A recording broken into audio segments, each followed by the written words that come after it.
С чем может быть связан периодический свист, как при настройке звуковой аппаратуры то в одном ухе, то в другом?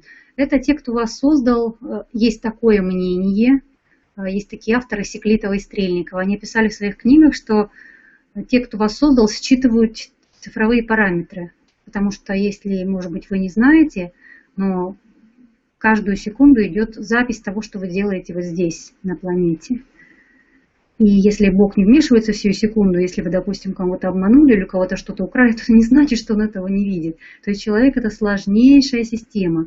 И я проверяла их информацию. Да, это действительно так. Когда начинается свист в ушах в одном, в обоих сразу, бывают разные варианты этого свиста, я обращала внимание, что у меня просят кураторы, которые с нами работают на тонком плане, посидеть спокойно, потому что у меня свист очень сильный.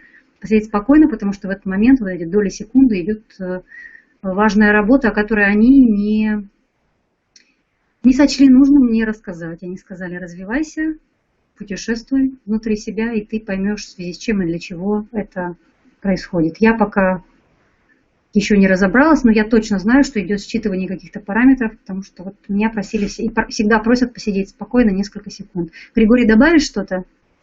Я хочу сказать, это может быть и заболеванием на самом деле, потому что есть определенные признаки, когда при определенных заболеваниях появляется свист в ушах, и он может быть сильно дискомфортным. Поэтому каждая ситуация, она может иметь разные корни. Бывает и такое, что есть медицинские термины, когда там происходят какие-то проблемы там, в мозгу у человека там, или что-то еще. Это может быть и медицинский. То есть какой у вас процент является просто считыванием информации, какой есть медицинская проблема, это вопрос просто. Каждый человек это индивидуальность, у каждого своя индивидуальная ситуация. Если человек больной, если у вас проблемы какие-то определенные, то это может и происходить. То есть человек это тонкий аппарат, вот, и бывает, когда что-то нарушается, в человеческих системах возникают какие-то вещи, например, звуки. То есть, в мозгу, там, некоторые даже там, треск могут слышать или что-то еще. Это может быть и принципом какой-то проблемы. Это очень индивидуальные вещи, поэтому нужно в каждом индивидуальном случае разбираться. То есть, что за связь, какой, когда происходит. Полностью согласна с Григорием. Если это не медицинская проблема, то вам повезло.